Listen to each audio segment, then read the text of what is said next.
Welcome to Samut Sari, Conversations with Mimi, a weekly podcast by Social, also a member of the Guerrilla Podcast Syndicate. Samut Sari is where we can show that ordinary people do extraordinary things. Tune in to be entertained and to learn something new with your host, Mimi Lorilla. Okay, hello and welcome everyone to our program Samut Sari, Conversations with Mimi. This is a podcast featuring hot topics and other topics of interest for both women and men alike. And occasionally we feature guests who share their passion and commitment to their profession or talents. Here at Samut Sari, we share stories to inspire you, stories from ordinary people who make extraordinary things and make a difference in this world. In today's episode, we will have a guest, another very beautiful woman guest. and I would like to say a few words or things about her before I formally give her the microphone. She has 14 years of experience in early childhood education, and she's a mentor with a passion for teaching and learning, and she's an advocate of play as a context of learning. I will ask her a little bit about the concept of play.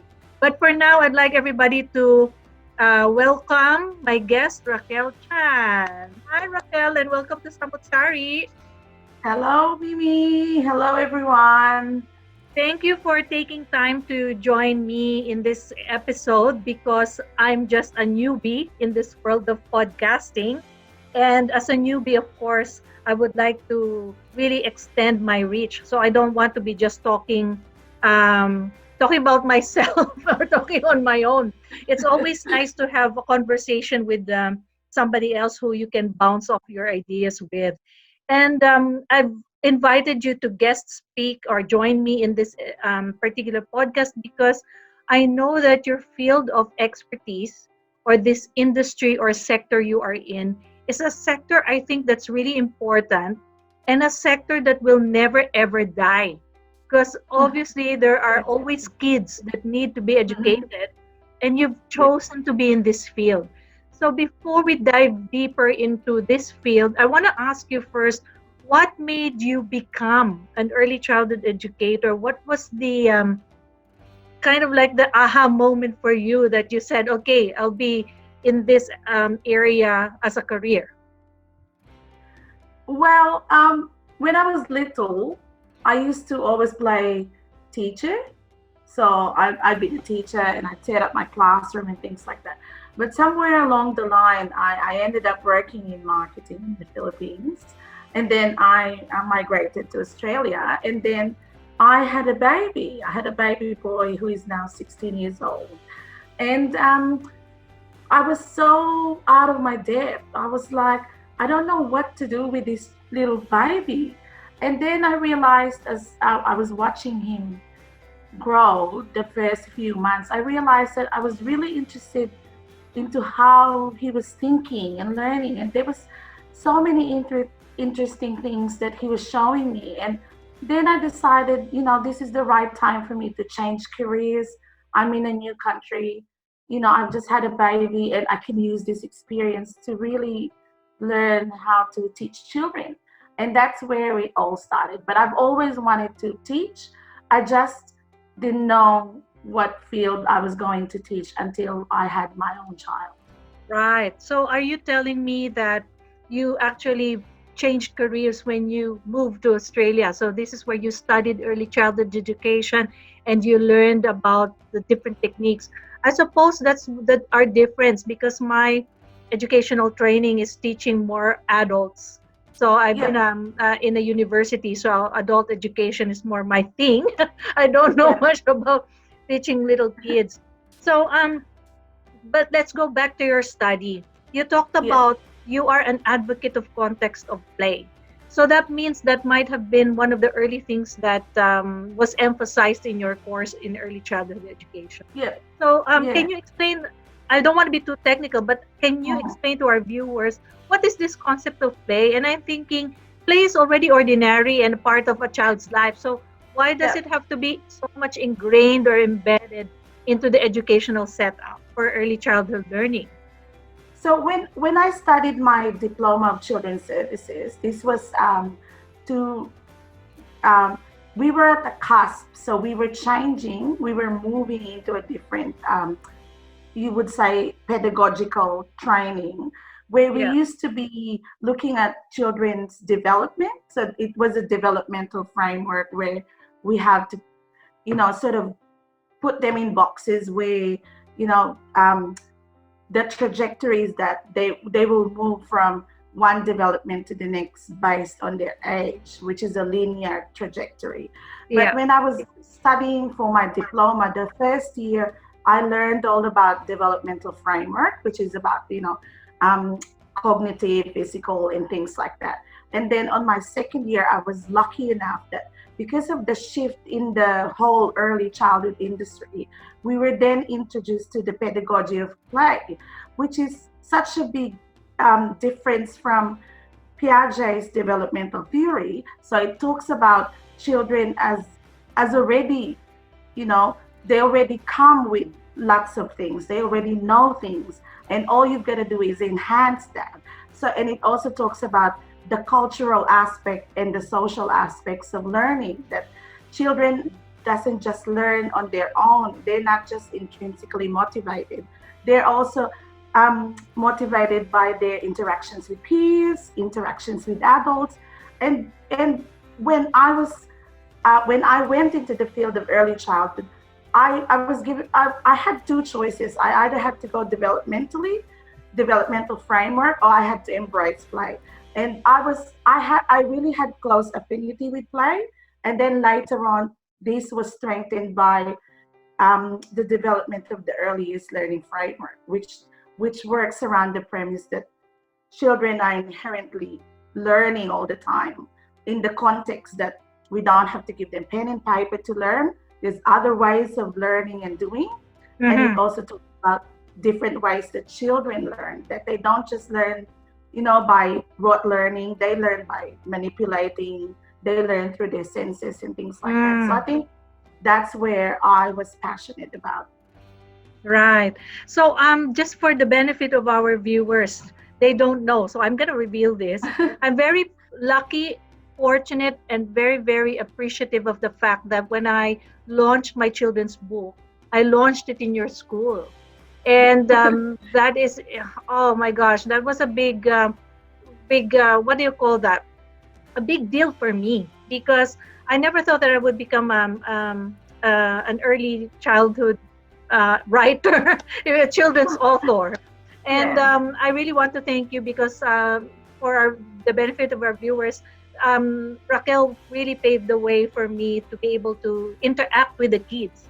That's the best way of launching the children's book. It's just Yeah. to read your book to the kids. So what's the point of writing a children's book if you don't have actual kids to benefit from your work? So really, that will be etched in my significant milestone in my career as a writer. And very recently, I launched just very recently I launched a mother's component, a mother's book, a book for moms, especially for Yeah. young moms. This is not for Mhm. seasoned moms like us, but for the younger ones who are just starting off as a Yeah. parent and might need a little bit more help and tips on how to manage the different aspects of their lives. So you are with kids every day of all, Yeah. 5 days of your 7 days. Yeah. I really salute all the early childhood educators because of your patience and dedication and the sense of pride that you Mhm. have every day dealing with the challenges of teaching those kids. They have so much energy. How do you Yeah. cope with all those different activities, from sitting down, learning, doing outside work, having excursions? Do you have time for anything else in the classroom? um, I think one of the things that I've always really I'm always conscious about when I'm teaching is that it needs to be fun. It needs to be fun. The kids has to want to come into the classroom and have fun. And to have fun, you really have to be fun with them. So one of the things that I like when I step into the classroom is that I let go of my adult expectations. So I do put on an adult hat as a teacher, but then I try to always be in the present, like what they're doing. I try to see it in the way that they're seeing things in the world, and I think that's one of the most important thing about the way that I teach is that if it's not fun, then it's not going to be, they won't be able to learn as much as they would when they're not having fun. So if they're having Yeah. fun, then that's the battle won. That's the first battle won. And I guess it comes with experience. I remember my first year of teaching. I was my first year of kinder teaching. I stepped on another role, which was vacated by another kinder teacher. And for the first 6 months of my teaching, I felt like I wasn't having fun, and I was just, like. And then I looked deeper into myself, and I said, there's got to be a better way of doing this, because I know I love teaching, but there's got to be a better way of coming into the classroom and not wanting to just run, like run away because there's too many children, they're too noisy, there's too much energy. And I guess from experience, and one of the other things is that from early on, I knew exactly what kind of teacher I want to be, and I knew exactly what kind of pedagogy I want to embrace in the classroom, and that hasn't changed at all. So when you step into my classroom, there's sort of like an emotional and a psychological environment that is created when I'm there. That's different from any other classroom, I Right. guess. But when you finish at the end of the day, do you still think about your kids when you're at home? Do you still bring some of the challenges uh, that you face I during the day, do. or do you know how to like kind of close the doors completely, and when you're at home, you're not anymore thinking about them? I guess it's hard, but um, I want to hear it from your direct experience. Unfortunately, and I think every teacher will agree with me, you never switch off. Like sometimes I dream of the sometimes I dream of the challenging kids, and in the middle of the night I'd wake up and I think this is a good strategy, or this is a good activity. Or when I'm out and about, when I'm like, I love op shopping, so when I'm out and about doing op shops, if I see something, I'll go, this is a good activity to do with the kids. So Mm. it's all, I never switch up, and I think that's a bad thing. But I'm still learning, and it's 14 years, and I still haven't learned how effectively to switch off. Mm, I think that's our difference, because I would be a little bit more emotional than you are probably. I probably wouldn't be Mhm. able to just not switch off. I'll absorb all the Yeah. things that are happening in the school, and I'm probably so emotional that I'm gonna get too attached with the kids. So Mm. I don't know how you feel about those kids. Do you feel like you have 34 additional children I every do. day? Is that how it I is? really do. Yeah, I really do. And at the end of the year, and all parents could attest to this.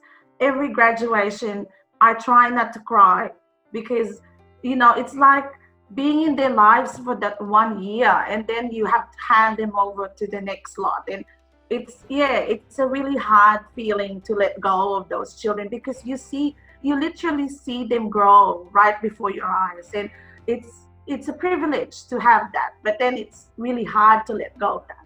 So, but Mm. yeah, but then after you've let go, then you're looking forward to another lot of kids that are coming the following year, and then that keeps you going. It makes it easier to let go of the old kids, because you're looking forward to the new ones that you're gonna see grow for the next year. Right. So there's like a cycle. So you don't feel Yeah, too sad because you'll be excited yeah, with the yeah, coming yeah. batch. What about the relationship between teachers and parents within the early childhood Mhm. space? Do you find the parents as a challenge, or do you find that you have an ally in them, or do you work close with parents? I don't know how it is, but I remember in the Philippines when my kids were really, really young, the parents are somewhat in the way of learning because they kind of insist on certain things to happen in the classroom. The teachers have to always negotiate that, hey, we are the teachers, we know what we're doing, so trust us with your kid. I don't know, Yeah. what's the situation here? Do you find that the parents are more autonomous, or do you find yourself working closely with them, or what are the challenges if there are any? It's funny thing you asked that question, because when I think about what are the challenges for me teaching children, it's always parents, not children. So It's I the find parent. children challenging, but I have the skills to deal with those challenges. Whereas with parents, it's because they're adults, and they have adult expectations, and sometimes it's really difficult because I'm an advocate for their child. And of course, they're an advocate for their child as well. But the way they see their child is different from the way I see their That's child. So right. I'm looking at an educational perspective, and they're probably looking at a more personal perspective. And in that respect, sometimes it's really difficult to balance those expectations. So like there would be parents that, especially where I'm working, where it's it's a bit of an affluent area. Mm. So we have Hellbury right next to us. So really that's, parents are expecting their children to know their ABCs and things like that. And I always have this, and I always tell them that, learning ABCs is rote learning. You get that at school, but they won't be able to practice the skills of dispositions, like being curious and things like that at school. They need to practice that in my classroom, so that when they go to school, they don't just absorb the learning, they actually ask questions, and Mhm. they think of other ways of learning, not just listening to the teacher. They might be able to see it in a different perspective, and that's what I'm trying to always tell the parents. And I remember my first few years of using play as my pedagogy, parents were always saying, what are you teaching our kids? We don't see them learning this. But at the end of the year, I'm always hitting those targets, those targets, expectations at school. They can hold the pencils correctly, they can write their names, but they're not seeing it as a traditional classroom setup. Mm. It was really difficult the first 2 years, but I guess further on in my career, I realized that the children are my ultimate results. If they're learning, then the parents are happy. If they're not learning, then the parents are not happy. So now it's kind of a medium. It's a balanced way.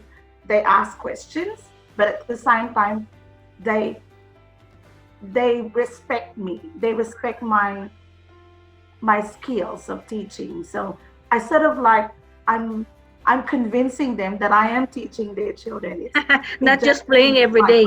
the traditional way. Exactly. Yeah.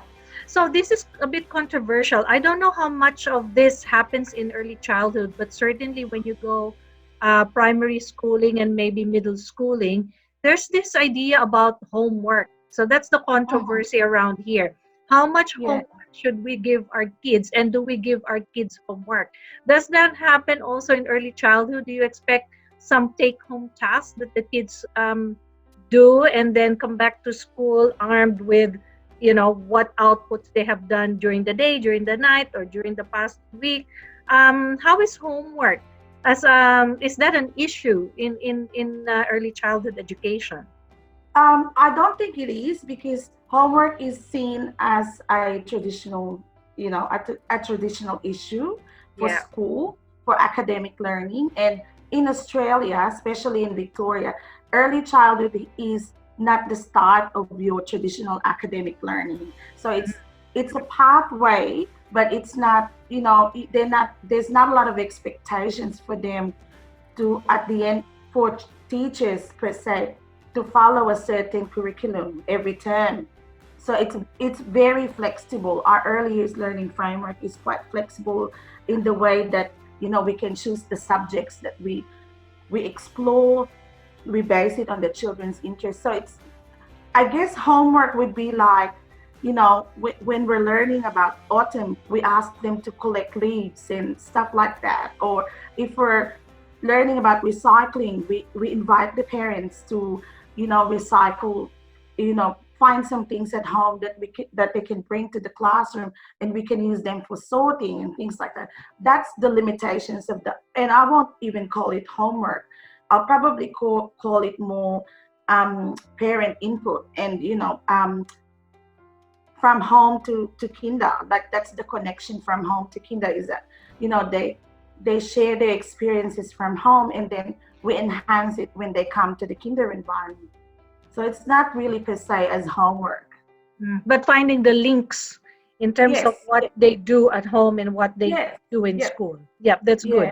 yes. Another question that I have is, when the students are ready to move up and then leave your school to move to the next stage of their education, or their life as a child, if you Mhm. it they so how much of that preparation are you doing to enable them to adjust to the next level when they leave your Okay, school? yeah. Yeah, it just really it depends. We normally ask them, are we going? Because every school has their different expectations. So if it's, say for example, Hillbury would have a different expectation for a as opposed to a public school. So Hillbury would probably expect them to, know all the letters of the alphabet, write their names, spell some words and things like that. Whereas in a public school, they take them where they are at developmentally. So what we should globally in the classroom, what we want them to, the skills and dispositions that we want them to have going on to school is that, are they able to listen to instructions?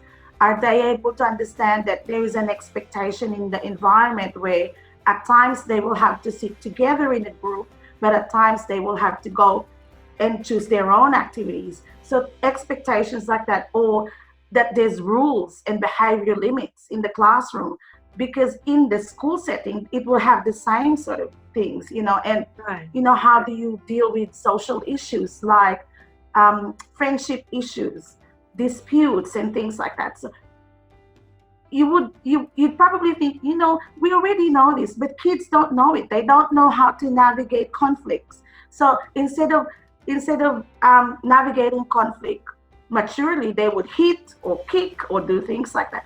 Then those are the things that we teach them. We give them those tools that you don't have to hit, you don't have to kick.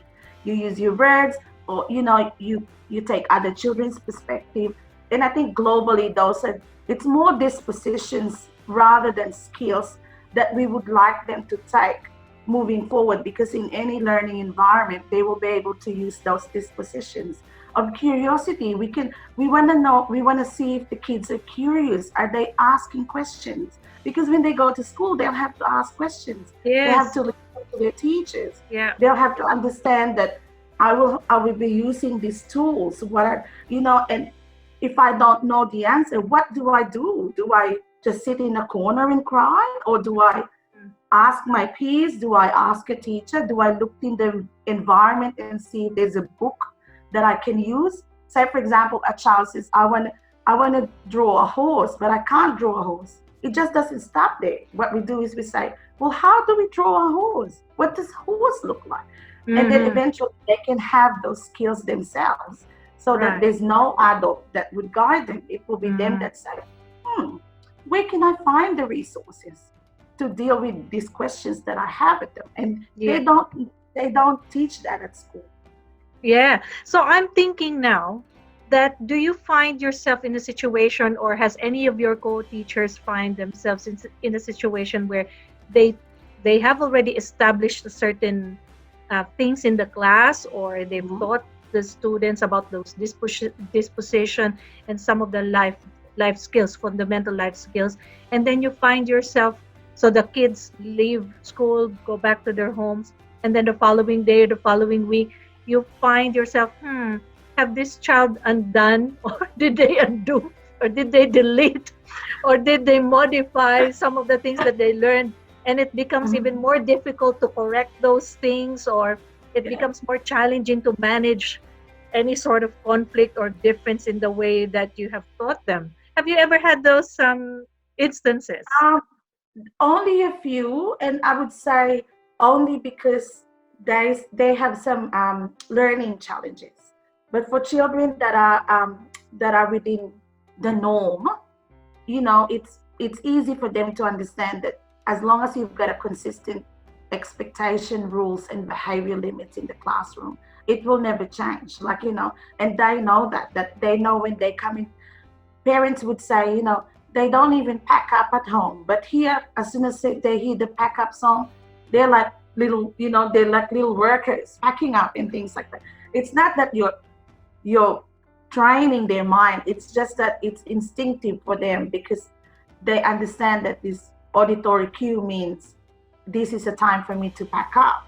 So you take away the command of saying, it's time to pack up. So there's only the sound that they can hear, and they associate that sound with packing up, or they associate that sound with, I have to look at where that sound is, so I have to stop talking, stop playing, and things like it takes a while to get those behaviors in place, and it stays that way as long as the environment is consistent in implementing those expectations, limitations, and rules.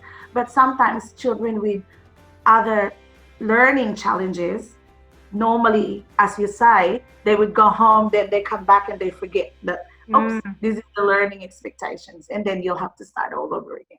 Yeah. So how do you handle kids in a given classroom? So the kids with some learning difficulties or the more challenging ones, are they mixed up with the kind of regular kids? So there's no difference in the way you approach the lessons and the activities? So we have what we call differentiation of learning. So that happens in the school curriculum as well, but it's more, they're more individualized lessons, whereas ours would say, for example, we're learning about sorting by color. So instead of asking them to sort, you'll give them purification. So you'll have those colored stones, red, blue, and yellow, say, for example, your primary colors. And then instead of telling them, let's sort all the reds, let's sort all the blue, you just provide the materials for them, and you give them like little receptacles or little containers. And then they will then approach that task based on what they already know. Some would count, some would sort, others would just line them up. So that's where your differentiation comes from. You have the same activity, but that activity is very open-ended, so that any child can come in and you can observe what the child is bringing to this activity, because some are ready to count. So they would be counting the gemstones. Others are just in the sorting stage, so they will be sorting. While others, where, they're at the lowest conceptual understanding, what they're going to do is they're just going to line them all up. Or if they're artistic, they will make something out of it. So although you put an expectation on the task, you then observe what the children bring to the task, so that you know where they are at the moment. So the ones that are counting, you'd probably plan further on with counting activities. The ones that are sorting, you'll use sorting with different attributes. Whereas the ones that are like on the basic conceptual level, you probably have to increase their conceptual understanding more. So with children with learning challenges, I think the most important thing is that we look at what their strengths are, and from there use the strengths to then deal with the challenges that they have. So at the moment, for example, I have this boy that is really curious about our learning environment, and he likes to, he likes new things. When there's a new activity, he likes to go there. So we use that strength to then overcome some of his challenges, like when he's allowed to choose the play spaces that he wants to go to, or when he's trying to be social with other children, then it becomes a problem because he can't take perspective. He has to have an adult with him to role model sharing and turn taking. So instead of increasing those opportunities where he's allowed on his own to join other children's play, we then make the environment a little bit more novel all the time. So there's always new activities, new resources that we put out, so that then we take on his interest of, he's always curious to know, what's this, how can I do this new activity? So then we're capturing his interest longer and longer, and there's only little chances for him to then be wandering around the classroom, or making decisions for himself, or I have to go to this group. But then when he goes to that group, he's not able to then look at other children's perspective, and then that creates chaos, and Mm. they start fighting and things like that. Right. Okay. So it's very interesting how we look at the kids, but I want to move on to the part of the conversation where we talk about the adults in the room, so the teachers. Yeah. um, very, very briefly, what could you say or see as the Yeah. attribute or attributes of a person that would adequately and comfortably fit into the role of an early childhood educator? Because this obviously is not for everyone. So, what is Yeah. the set of skills or soft or hard skills or personal Yeah. attributes do you need to have Yeah. to succeed in this area? Yeah. You definitely need to have a positive disposition, because when you when you when you're with kids, like you've got to be able to join in the fun. And if you can't let go of your adulthood, you won't be able to then get onto their level, because already they see teachers as the one who dictates everything. So then that becomes the power balance between that is that they if I see you as the one holding the power, then I'm forever challenging the limits of your power over me. Whereas if you come in as a peer, or as someone that's not enforcing the rules, but giving them the opportunity to think for themselves, if the rules are meant to be followed, then the teaching becomes easier. The part where I think most of the early childhood teachers that I know that are not um, efficient in their job is the ones that always want to have the power in the classroom. They always want to be the one to dictate what the child are going to be doing. So you've got to have that expectation that children are agentic as they are, and you've got to trust them that they can understand, that they're able to think for themselves. If you always have that idea that I will be the one controlling everything, then that's that the battle will always be a battle. Yeah. Whereas if you say, you know let's embrace the children as they have their own learning, they understand what they want to learn, let's ask them questions. You've got to be more open to that. And I think at this position where you come in as the authority doesn't really work well for Yeah. early childhood. I mean, in my case, certainly I've never come into the classroom and positioned myself as, you've got to listen to me because I'm the teacher. And it's always worked for me, because when you give them when I ask them, when they're climbing higher than they should be climbing, and I don't say don't climb, I say, is that safe? Then that makes them think, oh, hang on, is it safe? Then that gives them an opportunity to say to themselves, no, it's not safe, I'm going to climb down. So Yeah. there's a difference when you're approaching them from It's the a perspective. power. Yeah, it's a Yeah. perspective. So Yeah. that's very enlightening, because I think at this stage I'm still the parent.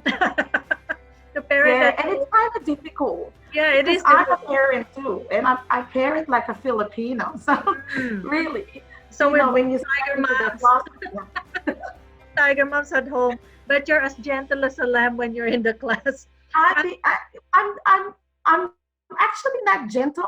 I'm very firm, but I'm fun firm. I don't understand how I do it. Yeah, yeah, I understand. Yeah, Fun. Because these kids are very intelligent. They can pick up your negative energy, and they they can pick do. up Yeah, your positivity, and they just yeah, react to how you yeah, approach them. Yeah. yeah, So a teacher who enters the career as an early childhood educator, what is the career progression looking like? So if you've been here for 14 years, yeah. is there like a corporate ladder, so to speak, in the field of early childhood education? Do you guys have some sort of hierarchy? Like if you worked in, like you said, you were previously in the corporate world, Yeah, obviously you would like to reach the whatever highest yeah, position yeah. you can have. Is it the Mhm. same in the early childhood education space? So if you work it, if just for the early childhood profession, where you can be an early childhood teacher, and then when you want to go up a bit, you can be a preschool field officer, or in the family daycare setting, you can handle a couple of family daycares. So you can be you can be a mentor. So at the moment, I am a mentor and an early childhood teacher in my setting.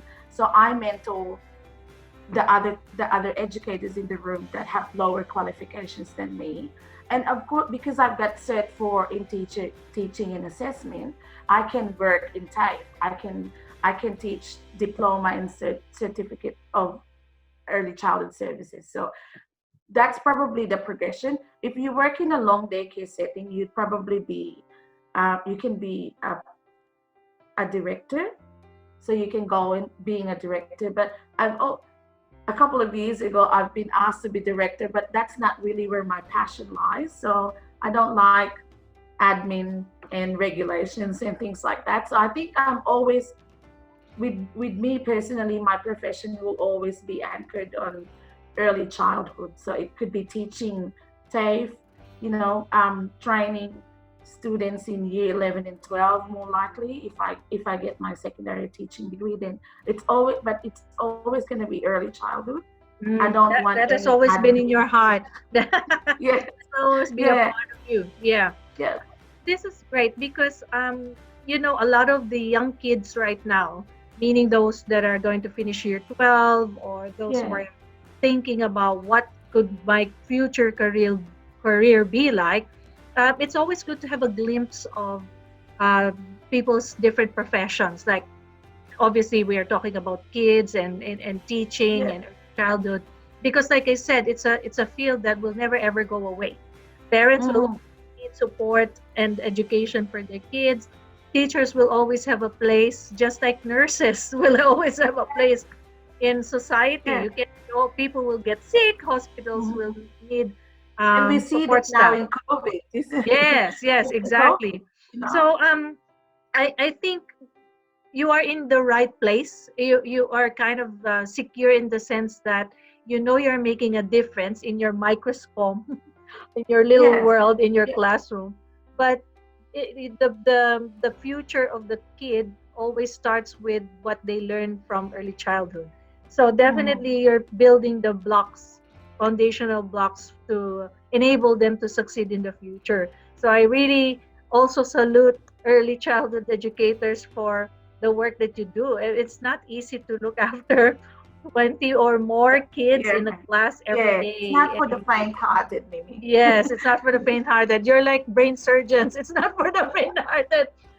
Let's change the pace a little bit because I don't know if I've told you. And earlier in my own career, I used to be working in a university radio station. So I'm a Yeah. script writer. I'm a producer. I'm an anchor. I'm all sorts of things to the station, and I've collected a number of emails that I've received that I've just let it sit there because I didn't know what Yeah. to do with it when I finished my work at the university in the Philippines. So now I'm kind of reviving some of these letters, and Mhm. I wouldn't like it if you can help me um, sort it out.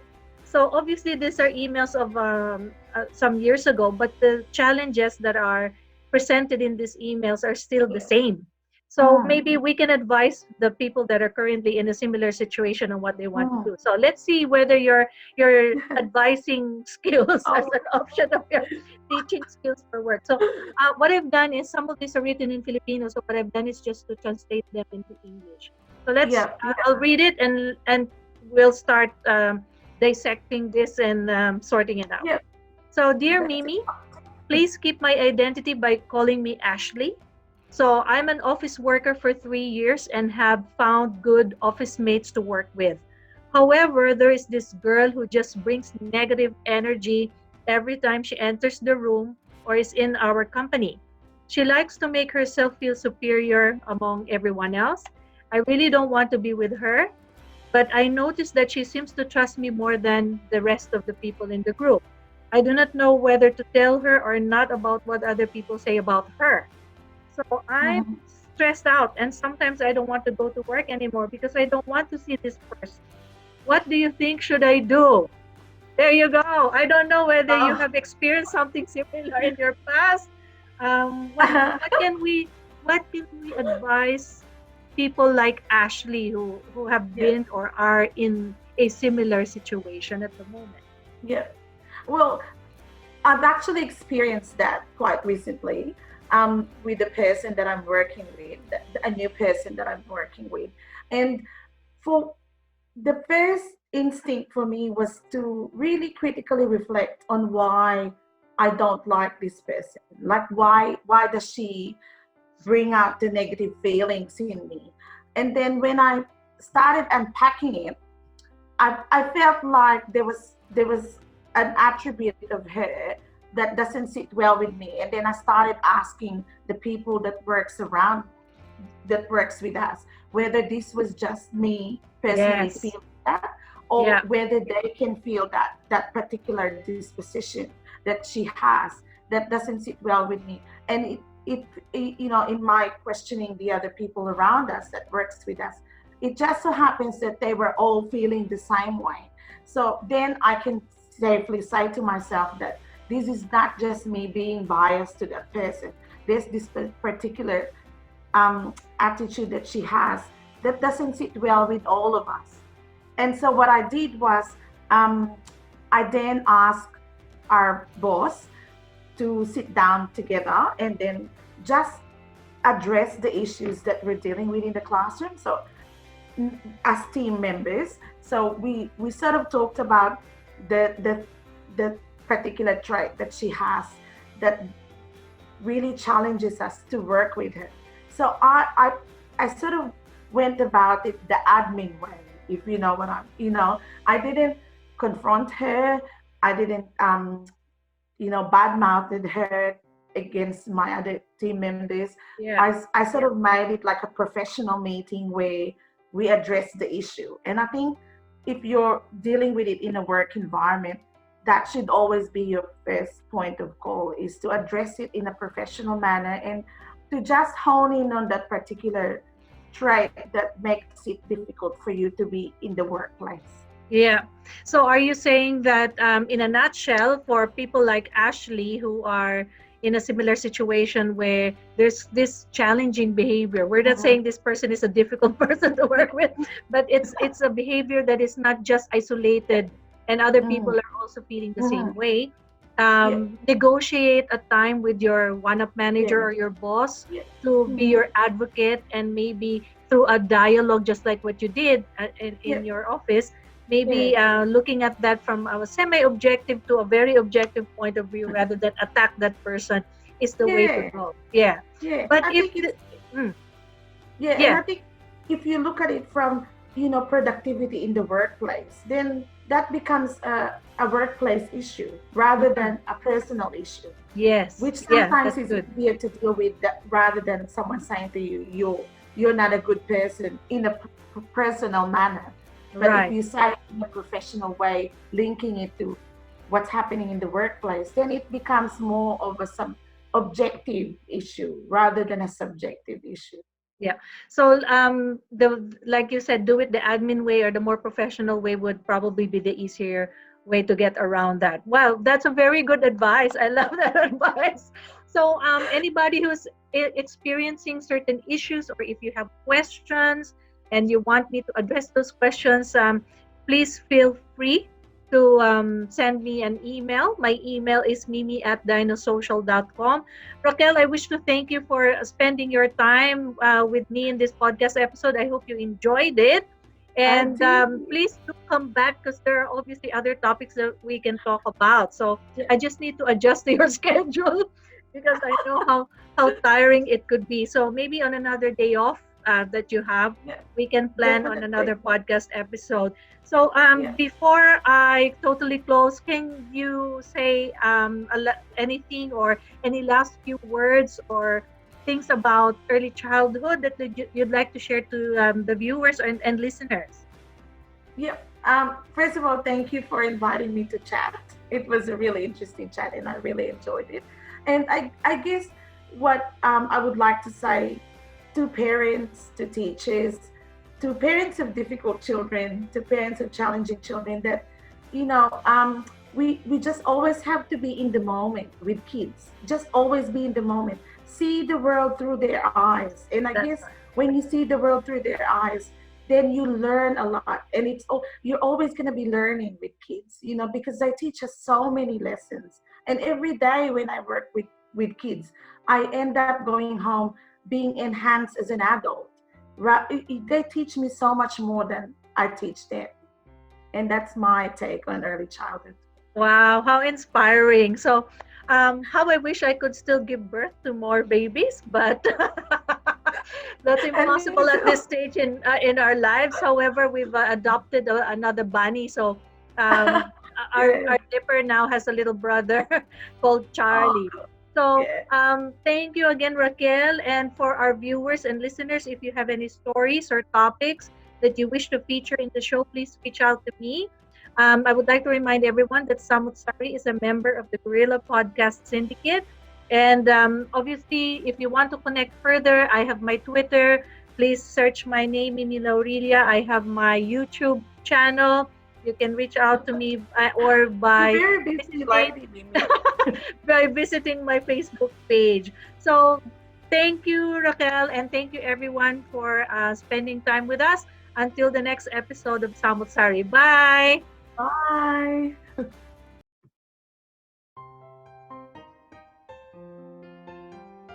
If you find value in this episode, make sure you like and subscribe to be notified of new releases. If you have any questions or suggestions, please reach out to Guerrilla Podcast or send us an email at mimi@dinosocial.com. Spread the word and don't forget to tune in next time.